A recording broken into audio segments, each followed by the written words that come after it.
Olá, bom dia. Muito bem-vindo a todos. Me chamo André Fabiano Dick, eu sou analista de tecnologia da informação do DSI CETIC, pela sigla é mais fácil, fiquei decorando isso antes de falar. DSI, Departamento de Sistemas de Informação, CETIC, Superintendência de Governança Eletrônica e Tecnologia da Informação e Comunicação.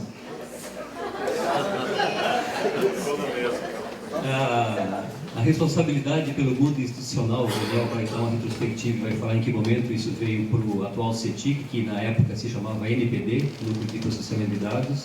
A responsabilidade disso é minha. Então, os louros e os elogios são para o Daniel e a equipe, os problemas e as complicações são comigo.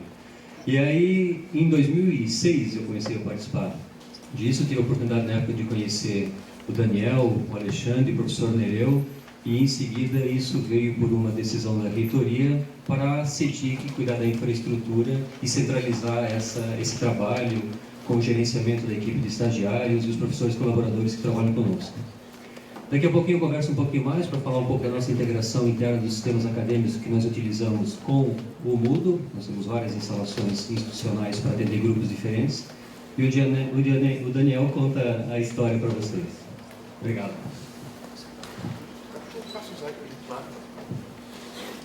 Então, pessoal, bom dia. A gente vai contar uma história aqui rapidinho do envolvimento da USP. Pode passar por... Então, para justificar assim, né, fazer um disclaimer, essa é uma visão de um grupo específico da universidade que acabou ficando responsável pelos projetos institucionais. Institucionais a gente considera os que são apoiados pela reitoria, né, tem projeto escrito na universidade, etc. Outros projetos utilizaram e ainda utilizam o Moodle de maneira independente, né, sem essa questão de ser um Moodle institucional. Tem vários laboratórios aqui do pessoal participante que faz cursos de extensão, cursos de capacitação, cursos de curta duração, longa duração, etc.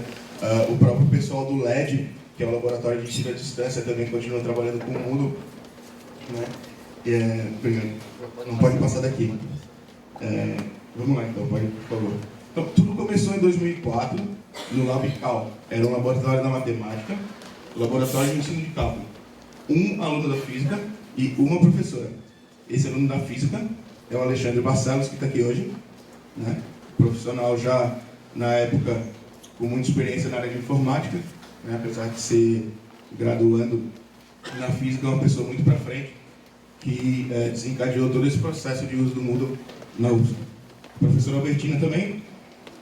Esse projeto começou, então, como apoio presencial e foram ofertadas 11 turmas de matemática e uma turma da física, né? Isso ainda era feito de maneira totalmente independente. O Eduardo Krukowski está aqui também, responsável pela informática lá na matemática. Ele que instalou o servidor, levantou as coisas e ofereceu para o pessoal. Continuando em 2004, os trabalhos continuaram no LabCal, então, para descobrir o Moodle e entender como é que ele funcionava, testar nas primeiras disciplinas. O LabCal teve apoio nesse ano dos professores Inderjet Taneja, professor Aldrovando Azeredo, professor Nereu Burim, que está aqui também, essencial para o projeto, e continuando os trabalhos do Alexandre Barcelos, também figura indispensável aí. Nessa época, o projeto, depois daquelas 11 disciplinas, era fazer um apoio aos alunos repetentes em cálculo, né? Então, o pessoal que entra na matemática tem uma dificuldade grande com cálculo, acaba repetindo muito, acaba enchendo as turmas presenciais dos primeiros semestres, então a matemática tinha que dar um jeito para isso, a EAD veio para ajudar. No finalzinho de 2004, depois de eu ter a minha primeira aula de programação com o Alexandre Barcelos, ele me convidou para entrar no projeto. E aí a coisa foi continuando. No início de 2005, então, teve o edital do ProLicen, Pró-Licenciatura, um programa do governo federal para formar em matemática e física professores da rede pública que já davam aula pelas prefeituras, né, em vários lugares do Brasil. Quando estava no início desse edital, a gente não sabia bem a ferramenta que a gente ia usar, e a primeira coisa que pediram para a gente fazer foi comparar o que tinha de solução. EPROINFO do MEC, alguém conhece? Lá daquela época. O Teleduc, se eu não me engano, da Universidade de Campinas, alguém já usou também. E, na época, o Moodle. Adivinha quem ganhou na nossa comparação? Muito bem. Escolhemos o Moodle e no segundo semestre de 2005 começamos os trabalhos propriamente dito, de fazer tema, identidade visual, alguma coisa de integração com controle acadêmico, e isso foi no segundo semestre. A gente usava o Moodle 1.5.3. O foco desses cursos do ProLicem na época era um curso de física para Santa Catarina, um curso de matemática para Santa Catarina e um curso de matemática para o Maranhão, em parceria com a Univima, Universidade Virtual do Maranhão. Pessoal muito legal também, muito para frente. Nessa época, a gente ainda não tinha conhecimento de software de controle de versão e pediram para a gente fazer um monte de coisas absurdas no Moodle e que descaracterizaram ele totalmente. Por a gente não ter esse know-how, esse conhecimento sobre controle de versão, aqueles Moodles que começaram em 2005, eles ficaram até o final do curso em 2010 presos nessa mesma versão, né? Então isso é uma coisa que hoje em dia, claro, com controle de versão não se faz mais. Inclusive hoje, no finalzinho da tarde, tem mais uma palestra minha sobre como manter o seu Moodle atualizado e com as suas alterações, se preciso, de uma forma indolor e rápida, tranquila. Em 2006, começou a se fortalecer então o ensino à distância, viu que dava certo, que o Moodle era uma boa solução, e começou um movimento do Departamento de Informática e Estatística, que é onde fica o curso de computação, de fazer uma integração com os softwares de controle acadêmico. Então, o nosso controle acadêmico aqui da universidade, ele é um software privado, feito em casa, desenvolvido pela própria CETIC, e não é também só um controle acadêmico, na verdade são pelo menos 4, porque tem um cadastro da graduação, cadastro da pós-graduação, colégio de aplicação e departamento de capacitação, pelo menos. Então, nessa época de 2006, a gente teve o envolvimento do professor Antônio Carlos Mariani, que também vai dar uma palestra amanhã sobre a solução de provas da UFSC, né? E do André Dick, que como representante do NPD, entrou no Labical para ajudar a gente no processo e conhecer toda essa coisa. Começaram a conversar também do programa UAB, Universidade Aberta do Brasil, né? Foram as primeiras reuniões e etc., decidindo quais cursos viriam para cá, e a gente vai ver que 2 anos depois, mais ou menos, 1 ou 2 anos depois, a gente abraçou alguns cursos da UAB. Também que se começou a falar que era muito estranho tu ter um curso de educação à distância e toda uma infraestrutura que estava sob a responsabilidade de um laboratório da matemática. O que a matemática está fazendo em coisa de computação? Né? Como é que é isso aqui? Então tem toda a questão de governança. Aí começaram as conversas de levar os Moodles institucionais para o Departamento Institucional de Informática, que é a CETIC. Então, logo em 2007, começaram os trabalhos na CETIC para a integração dos controles acadêmicos com o Moodle, né? Trazer o cadastro de pessoas e turmas, então, automaticamente, né? Esses cursos da UAB, a gente vai ver, em seguida a gente começou com 5 cursos de graduação e 2 de pós, cada um tinha em média 500 alunos, é isso? Cada um tinha em média 500 alunos. Você imagina você fazer um cadastro na secretaria e outro no Moodle. Não era factível, então a gente resolveu integrar.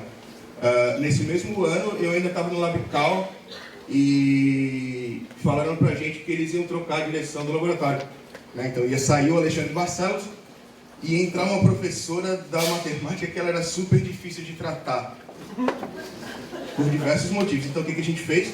Juntaram-se os outros 8 programadores que eram bolsistas do laboratório e resolveu cada um pega o que se interessar de cheirosa que tem na prateleira e vamos embora. E daí a gente deixou o projeto e foi cada um trabalhar no seu canto. Eles que deram um jeito de fazer a nova coordenação funcionar. Funcionou. Os cursos terminaram, foram à frente, eles pegaram o curso de física, mas com outra equipe. Em 2007 também a gente começou a conversar sobre o uso do WordPress para fazer os portais do curso, né? Então, além do Moodle, no programa UAB e no programa UNASUS, tem portais de comunicação com a comunidade, comunicação com os próprios alunos, lançamento de edital para tutoria, etc. Então, isso tudo feito usando o WordPress até hoje. Em 2008, numa sexta-feira de carnaval, que eu me lembro bem, recebi uma ligação do meu amigo André Fabiano Dick me convidando para trabalhar na CETIC junto do projeto institucional, né? Eu aceitei na hora, claro, mas eu só fui trabalhar na quinta-feira porque afinal era carnaval, né? E aí a gente começou a trabalhar mais firme na sincronização com os dois sistemas principais da universidade, que é o CAGR, Controle Acadêmico da Graduação, e o CAPG, Controle Acadêmico da Pós-Graduação, né? Então aí, 7 graduações da OAB e 2 pós-graduações. Foi assim que começou o programa OAB na Universidade Federal. Um problema que a gente enfrentou, que na verdade a gente não achava que era um problema, mas depois ficou muito claro, é que desses 9 cursos então, que a gente tinha, cada um tinha um tema e uma identidade visual diferente.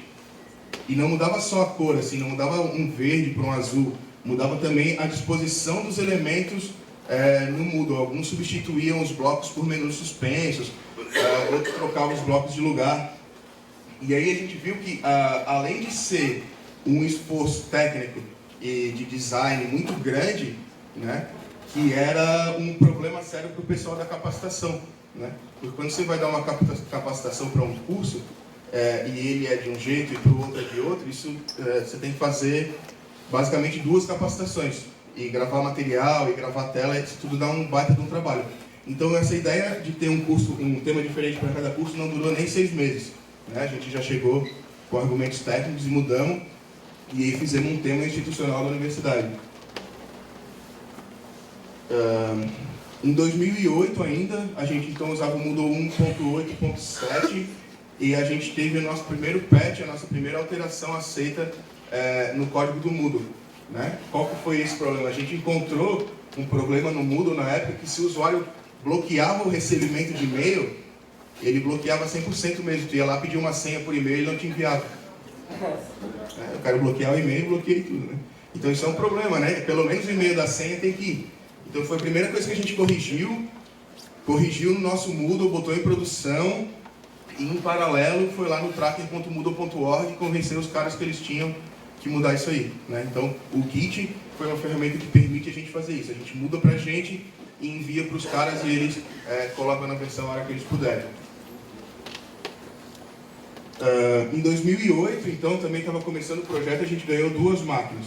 E elas sobreviveram até esse ano. Mentira, morreu ano passado, a outra foi esse ano. Então, eram 2 máquinas, uma para o banco de dados e uma para o servidor web. Elas eram bem parecidas. 12 GB de RAM e 1 TB de disco. E 4 núcleos Intel Xeon 3 GHz. Né? É uma lâmina daquelas parrudas. Então, hoje em dia, a gente tem uma utilização de 1 TB do nosso Moodle Data. Isso é para todo o Moodle do presencial, que atende os 35 mil alunos, para o Moodle da UAB, que atende mais de 10 mil usuários, para o Moodle da Unasus, que é por volta de 5 mil, e todo o projeto de grupos e extensão, capacitação, etc. O banco de dados também vai mais ou menos por aí. Então, somando todos os nossos bancos de dados, a gente tem quase 900 GB. Né? Então, se tu pega o Moodle presencial e faz uma SQL dump, ele vai te dar um arquivo de uns 10 GB. É bastante coisa.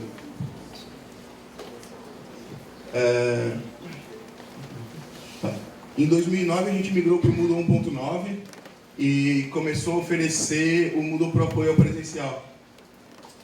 Com a boa experiência da IAD e com a boa vontade do professor Mariane, que já disponibilizava isso para o Departamento de Informática e Estatística, essa ideia foi abraçada pela reitoria. Primeiro a gente lançou como campus virtual, está até escrito errado, .usp.br, depois a gente viu que não era um nome legal e resolveu usar Moodle mesmo, porque não tem por que mudar o nome, né? Nesse mesmo ano de 2009, quando a gente foi oferecer o Moodle para o presencial, muitos professores não queriam que as turmas fossem disponibilizadas automaticamente lá, por diversos motivos, que a gente ia forçar a usar, que ele não queria, que podia confundir os alunos, etc.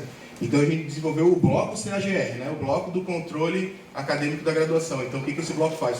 Ele vai no controle acadêmico, lista para o professor as turmas que ele tem disponível e ele seleciona qual delas ele quer disponibilizar no Moodle, né? A partir que ele clicou ali, então baixa os dados, cria a turma no Moodle, associa ele como professor, associa os alunos como alunos, ele só tem o trabalho de indicar manualmente se ele tem algum estagiário de docência. E fizemos também a primeira versão da transposição de notas, isso já era uma demanda grande da EAD. Você faz toda a dinâmica com os alunos no Moodle, gera as notas finais e isso vai para o controle acadêmico como? Como que vai para o boletim do aluno, para o histórico do seu lado? Então a gente desenvolveu também um outro relatório de notas que faz essa exportação para o controle acadêmico. E falando sobre essa integração, eu vou abrir espaço para o André explicar melhor para vocês. Uma das decisões de projeto no início foi que a gente não iria replicar cadastros, que a gente já tinha tradição interna de fazer cadastro para tudo, e a gente está sofrendo com isso até hoje. Então ali a gente decidiu que os cadastros institucionais ficariam nos controles que nós já tínhamos, graduação, pós-graduação, colégio de aplicação, departamento de recursos humanos, todos os cadastros que tinham registro de pessoas vinculadas à estrutura da UFSC seriam os locais adequados de fazer cadastro e alteração de dados. A partir daí, a gente viu que o Moodle seria apenas um reflexo desses dados, então a gente cuidou de fazer a sincronização dos dados cadastrais para que fossem replicados no ambiente virtual. Então, qualquer alteração que fosse necessária fazer, a equipe já era reduzida, a gente não queria replicar, por mais que chegasse demanda para nós, a orientação era, você tem que ir até o sistema acadêmico, via secretaria de departamento ou secretaria acadêmica, fazer alteração no sistema acadêmico. Na época, a gente rodava a sincronização de 6 em 6 horas, se eu não me engano. Então, se fazia de manhã, de tarde estava disponível, se fizesse de tarde, de noite estava disponível e assim por diante. Hoje, essa sincronização acontece de 1 em 1 hora, então, no máximo, a pessoa espera 1 hora para que veja o dado refletido no sistema acadêmico. Então, aqui mais do lado esquerdo, a gente tem informações que são da UAB, do MEC, cuidadas pela Núcleo UAB, que faz toda essa ponte da UAB no MEC e registro e cadastro pessoal que vai atuar na UAB da UFSC, através de um outro cadastro, que a gente chama de cadastro de comunidade, para poder registrar coordenadores de polo, que atuam no polo, que vão ter que ter permissão de leitura, pelo menos dentro do ambiente, e isso também é uma base de informação para busca de dados. Os sistemas acadêmicos, CAGR, CAPG, CAPL, CAPL é Colégio de Aplicação, as informações dali são levadas para o Moodle. Então, a partir dessa disponibilização solicitada pelo professor, para não ser uma coisa compulsória, né, o professor faz a demanda, solicita a disponibilização no Moodle, a sincronização cuida de pegar os dados atualizados no sistema acadêmico e reflete isso com a criação desses espaços dentro do Moodle, escreve cada um com seus papéis, que a pessoa atua normalmente ali. A sincronização de notas faz o caminho inverso, as notas hoje são trazidas tanto para o CAGR graduação quanto para o CAPG de pós-graduação. Aqui embaixo nós temos o cadastro agora de pessoas e a autenticação centralizada via CAS, que é um esforço que a gente tem ali na CETIC, já tem agora para 2 anos, e a gente aos poucos está fazendo com que o Moodle tenha essa autenticação centralizada. Então, o Moodle de apoio aos cursos presenciais, o Moodle da UNASUS de capacitação, o Moodle Grupos já adotam essa autenticação centralizada. Então, você tem um registro interno na UFSC, sua identificação, você pode usar sua matrícula, seu CPF, sua identificação e acesso ao ambiente. Nós temos uma outra instalação de Moodle também, que surgiu uma necessidade grande de atender público que não fosse diretamente vinculado com a instituição. Grupos de pesquisa, grupos de concursos de extensão, queriam fazer alguma atuação com a comunidade por algum tempo, como que a gente conseguia trazer esse pessoal para dentro. Inicialmente, esse trabalho era cadastrado manualmente numa instalação exclusiva, né, que começou como Moodle de extensão, ou pelo menos era uma ideia, acabou nem decolando, porque a gente viu que era pouco, tinha atividades de extensão, tinha atividades de pesquisa, tinham espaços, por exemplo, legítimos de fazer algum controle interno num departamento, para poder registrar as informações do colegiado. A própria reitoria veio com muita demanda de comissões que eles tinham. Então, com isso, a gente criou um Moodle específico chamado grupos.moodle.ufsc.br. Qualquer grupo, o único pré-requisito é que tenha algum servidor, docente ou técnico administrativo que assuma a responsabilidade para poder abrir esse espaço. Ele é inscrito como coordenador e daí ele tem autonomia para inscrever professores e participantes. Com a integração com o cadastro de pessoas centralizadas, agora a gente tem um serviço um pouquinho mais bacana, que tira o trabalho da gente, onde a própria pessoa que está interessada de qualquer lugar do mundo pode fazer um autocadastro no nosso controle de pessoas. Esse autocadastro feito, ela está apta a se autenticar no ambiente e está disponível para ser inscrita dentro do Moodle. E aqui, ali, sim, esse mapeamento das respectivas funções que a pessoa tem no sistema acadêmico, né? Professor, secretário, estudante, estagiário de docência, refletem de alguma maneira com os papéis disponíveis que o Moodle oferece, com permissões de acesso dentro do ambiente. Então, esse mapeamento a gente faz internamente, que o professor vai ser um editing teacher, o estudante vai ser um student e assim por diante. criamos vários outros papéis para poder atender a demanda interna que a gente tem.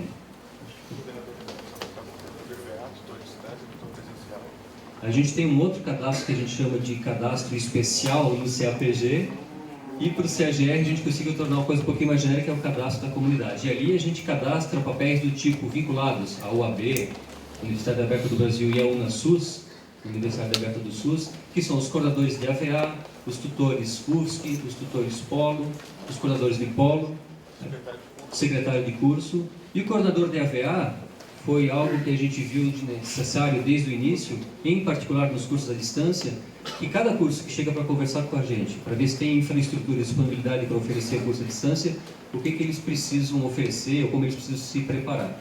A gente chama bastante atenção na necessidade de ter uma pessoa, pelo menos, que acaba desenvolvendo o papel de experto, né, e expert no Moodle. A gente deu o nome de coordenador de AVA, ele coordena o AVA, o Ambiente Virtual de Ensino e Aprendizagem, e uma outra utilidade disso é que ele canaliza dúvidas do seu curso, né? O professor vai para o tutor vai para o coordenador de tutoria, o coordenador de tutoria chega no coordenador de AVA, e caso ele não resolva, esse coordenador de AVA tem contato direto com a gente, para daí, caso a coisa seja problemática no nível técnico de chão de fábrica, aí chega no nosso colo e a gente tem que dar um jeito de resolver.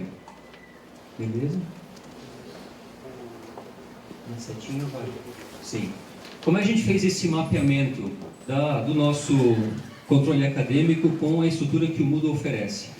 Nós, imaginando esse verde grandão aí como o Moodle como um todo, né, um contexto genérico, a gente pegou um curso UFSC, seja de graduação ou de pós-graduação, e mapeou para uma categoria dentro do Moodle.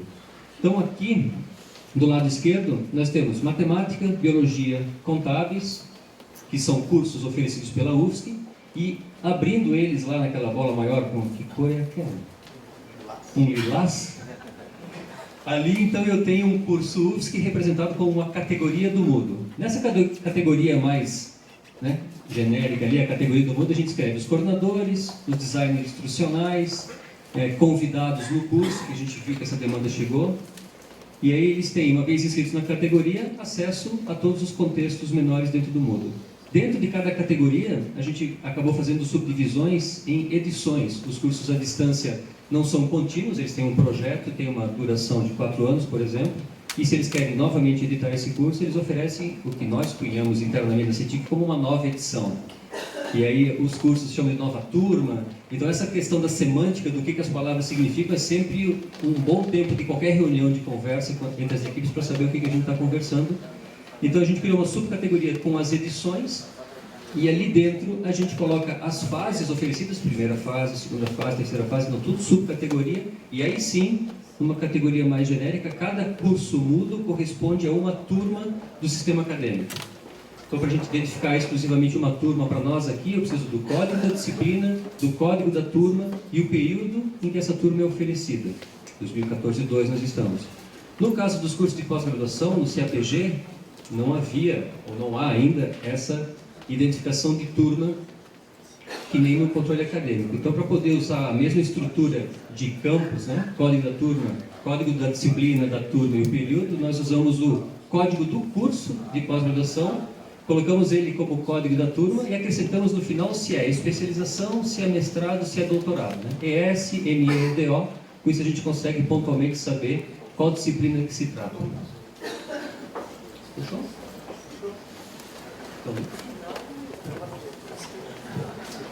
Agora eu volto. Então, passaram toda essa parte de organização e etc. Em 2009 a gente começou, usando a versão 1.9 ainda, a se envolver com as traduções. Tinha muito problema de tradução na versão 9. A única pessoa responsável na época era a Paula Deval. Não sei se alguém conheceu, eu tive a felicidade de conhecê-la no Moodle Multi em 2009. Mas ela já estava trabalhando em outras coisas, então eu não tinha muito tempo para fazer isso aí. E a gente, como a gente estava dando um curso à distância na UFSC, e a UFSC é excelência em ensino à distância, a gente precisava de uma interface bem traduzida. Então a primeira coisa que a gente fez, a gente pegou tudo que tinha de tradução do Moodle e passou o corretor ortográfico do OpenOffice. E depois importou de volta no Moodle para saber que não tinha erro de escrita, Porque o Moodle na época já eram mais de 10 mil strings. Uma string, lembrando que vai desde o caractere você até um texto de ajuda que pode ter 4, 5 parágrafos. Então é bastante coisa para fazer. Primeira coisa, faça um negócio mecânico para corrigir. Enfim, conversamos com ela e depois de um tempo a gente acabou assumindo a tradução. Nessa época também, a primeira demanda de curso de extensão, chamado Gênero e Diversidade na Escola, como o André falou, a gente criou extensão.moodle.us.br. Aí depois a gente viu que ia dar muito trabalho criar extensão, pesquisa, ensino e etc.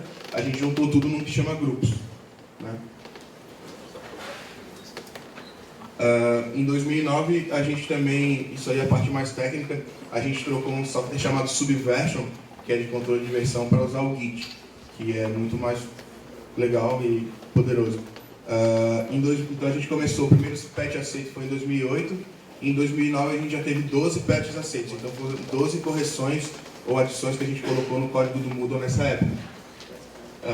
Elas não eram coisas muito impressionantes, mas eram importantes para a gente, porque a gente estava inclusive polindo o tema da UFSC, e tinha algumas coisas que impediam a gente de fazer o tema como a gente queria.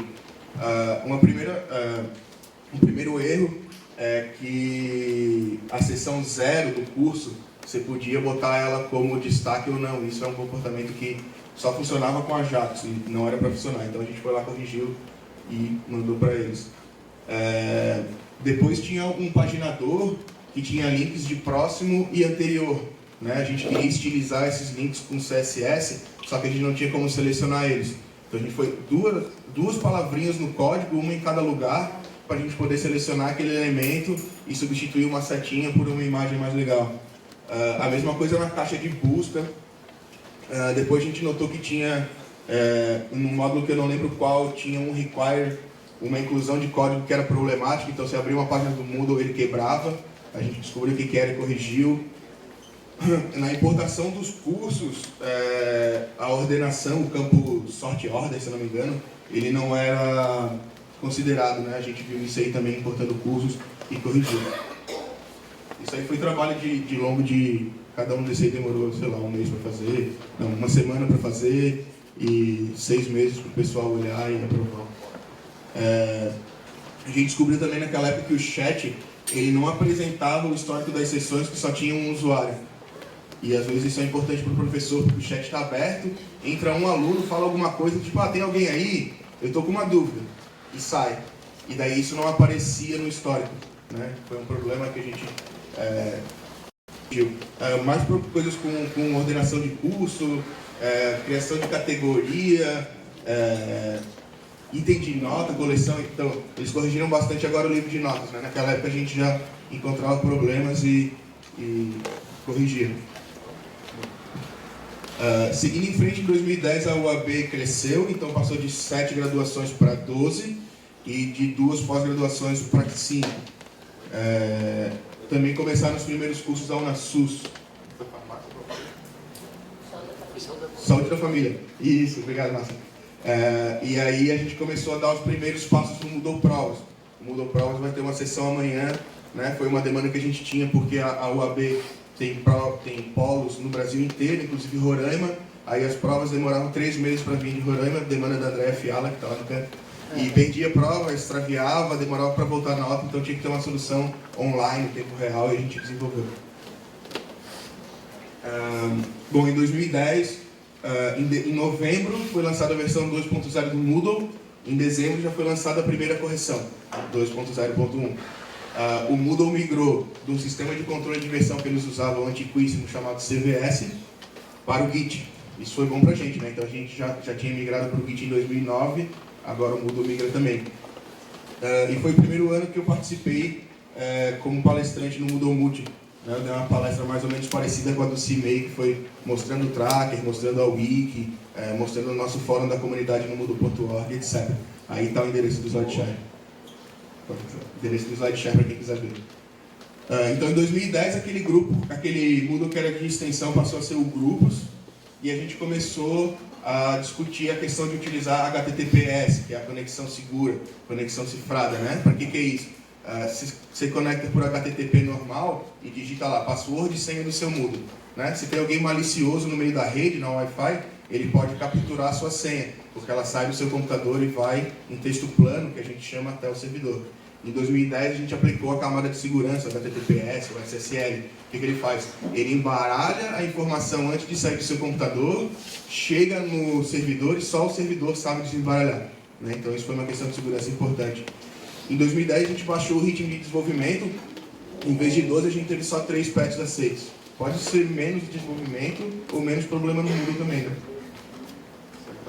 Então, algumas coisas do calendário, a rotina de backup, quando você restaurava um papel, ele não verificava as permissões do usuário que estava restaurando para saber se ele podia criar um novo papel no sistema ou não. Então, isso gerou alguns problemas para a gente foi atrás e corrigiu. A questão dos metacursos também, quando ele sincronizava um usuário de um curso para o outro, usando aquele hoje é o enroll meta, né? Meta inscrição, antes era o metacurso, ele não sincronizava o campo se aquela inscrição era oculta ou não. Então a gente corrigiu também. Em 2011, novamente mudou o Moodle, uma palestra que serviu bastante de base para essa aqui, que foi como que era a infraestrutura de TI do Moodle Multi, né? Então o que a gente tinha de servidor, o que a gente usava do Moodle USC. Isso, do Moodle Multi.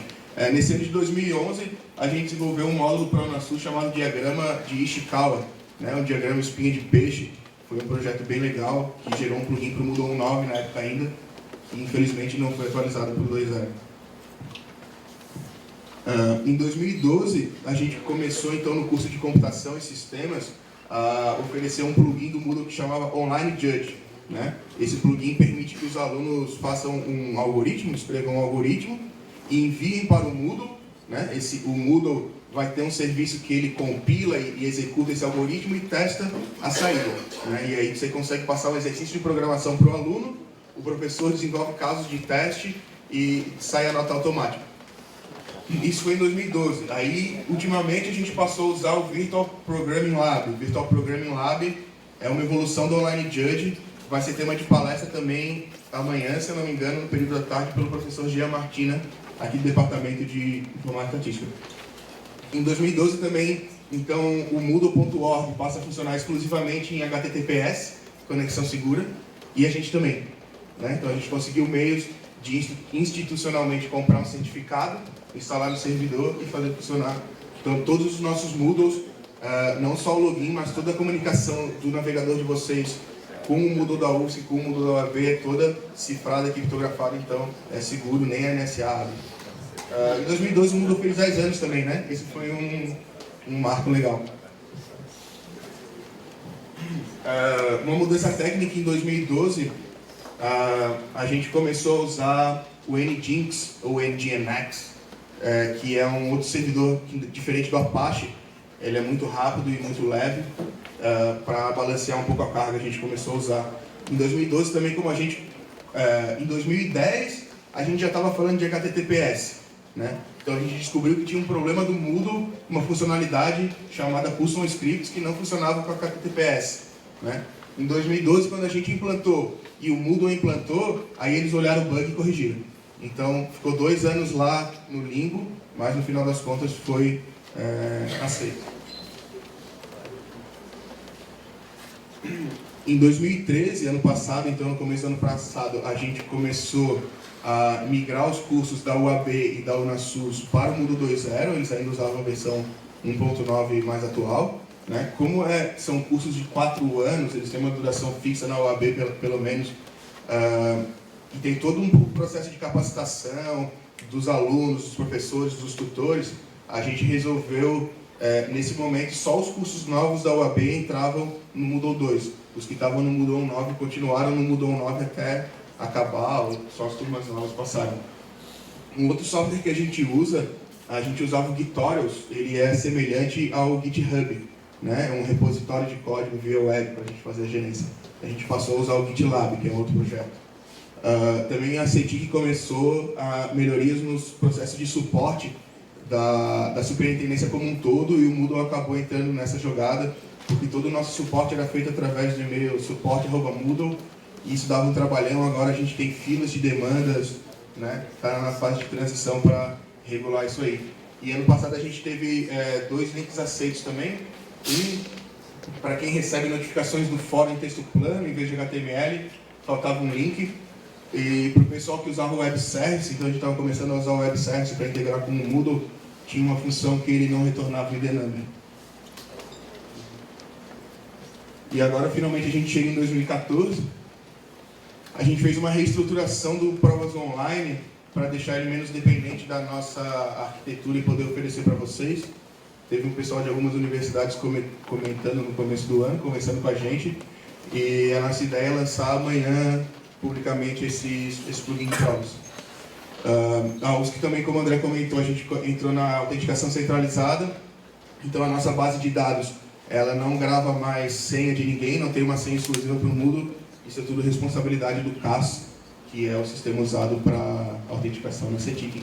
Então, assim, a mesma senha da Wi-Fi, que é a mesma senha da biblioteca, que é a mesma senha do Moodle, que é a mesma senha do banheiro, não, mentira. Sistemas de certificados também é um trabalho que está começando para cursos de extensão. É uma demanda nova, a gente está fazendo todo um sistema no Moodle bacana.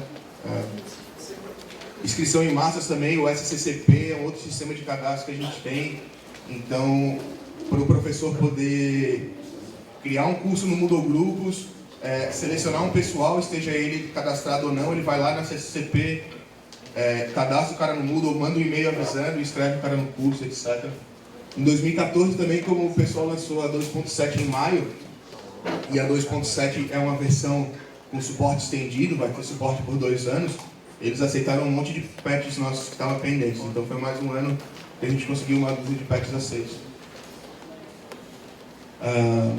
Desde validação de HTML até a questão de um plugin de inscrição, que ele não fazia um teste da permissão para se remover o plugin de inscrição, problema de navegação e acesso, problema de uma API de elementos, quando você ia colocar um seletor de tempo no código do Moodle, ele recebia um parâmetro na função, mas esse parâmetro não era usado. Algumas questões de inconsistência no banco de dados também que a gente notou em algumas atualizações. Problemas que foram indicados pelos nossos usuários, problemas de usuários duplicados no relatório de participantes, né? Então você tinha mais do que a mesma pessoa, ou com 2 papéis no mesmo curso, ou com papéis em 2 contextos, um dentro do outro, ele mostrava o cara 2 vezes.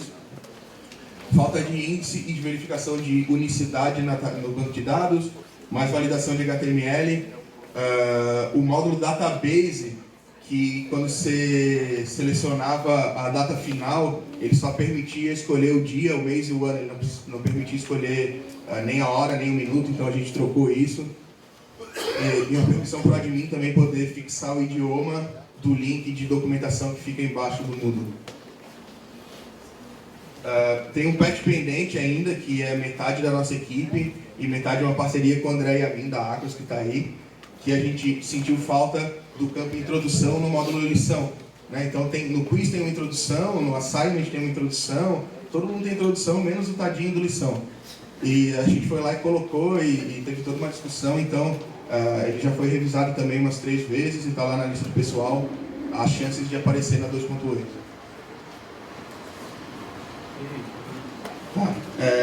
Ficou meio ruim de ver, meio não, bastante, né? Mas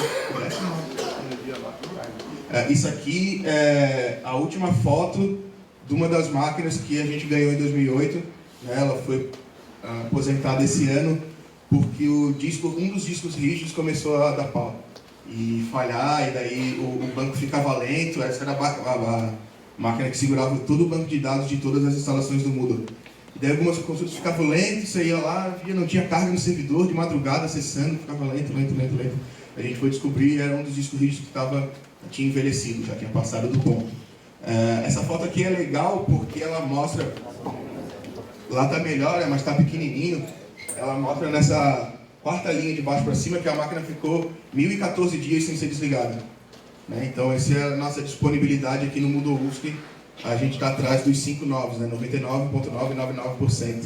Né? Então uma máquina de banco de dados que fica quase 3 anos sem desligar, sem negar serviço, já caiu rede, já caiu todo mundo, o disco estava falhando e o MySQL estava lá funcionando, ele dava o jeito, aumentava o timeout, aumentava os limites, né? Então, software livre funciona e é bom. A gente só aposentou a máquina por causa de hardware mesmo.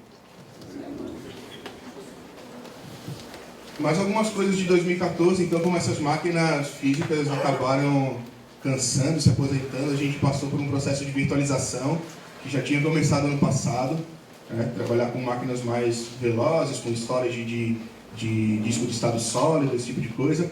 E o grupo abandonou a parte também e está usando agora só o NGINX com PHP FPM. O NGINX ele faz tanto o proxy quanto o processamento do PHP mesmo. Então, qual que é a ideia? A gente divide a web em dois tipos de conteúdo. Conteúdo estático, que é imagem, JavaScript, CSS, que é um texto, ele tem aquele tamanho e você vai baixar ele num tempo estático, dependendo da sua velocidade, E o outro conteúdo dinâmico que a gente chama, que é o PHP, que vai lá no banco, que consulta uma informação. Então, esse conteúdo ele muda sempre e ele tem um tempo não determinístico, aí a gente não sabe quanto tempo que ele vai levar, Então, o que a gente faz? A gente faz um proxy ou um cache desse conteúdo estático na frente. Então, quando você chega, digita Moodle, ele pergunta, é um conteúdo estático? Então, ele já te traz o cache da memória direto, com o Nginx. Se não é um conteúdo estático, ele repassa essa informação para outro servidor, o outro servidor processa e responde para o cara. Então, isso dá um ganho de performance absurdo. A diferença de um tempo de serviço de servir um PHP e servir um conteúdo estático é de 4.000 vezes de diferença um para o outro. E, para terminar, uma visão da nossa equipe, que trabalhou o tempo todo desde 2007 e nunca foi maior do que a gente está aqui. Então, tem um único analista de TI, que é o André Fabiano Dick, que está aqui sempre. Tem um professor colaborador do INE, que é o professor Antônio Carlos Mariani. São 4 estagiários que recebem bolsa pela UAB e mais 4 estagiários que recebem bolsa pela UNASUS. Recentemente também a CETIC e o DSI, mais especificamente o André, ficou responsável também pela equipe de TI da UNASUS, que são 2 contratados CLT. Inclusive um deles vai fazer uma fala sobre a integração do Moodle usando LTI, Learning to Interoperability, uma tecnologia nova. Eles usaram para fazer um sistema de controle de TCC bem interessante. E 5 estagiários. E é isso. Não sei se o André quer falar mais alguma coisa. Só para estender um obrigado ao professor Nereu e ao Alexandre, que me receberam tão bem no Labical lá por 2005, 2006, onde eu comecei a engatinhar nesse contato com o Moodle e tive a oportunidade na época de conhecer a equipe que lá trabalhava, o Daniel e o Caio. Não por coincidência, o Caio foi o nosso primeiro estagiário ali no NPD. E aí, em seguida, a gente teve a felicidade de encontrar o Daniel bem sóbrio na sexta de carnaval. E ele entendeu que eu convidei ele, ele aceitou. E desde então, o Daniel é nosso colaborador e um grande responsável pela estrutura e pelo que a gente consegue fazer com o Moodle aqui na USP. O professor Mariano, vocês vão poder conhecer ele amanhã, na palestra do Moodle Provas. E o resultado massivo do que a gente tem é fruto do trabalho desse pessoal. Eu sou um simples colaborador, agradeço mais uma vez e a oportunidade de poder fazer isso na frente de todo mundo. O Daniel é o cara. Obrigado.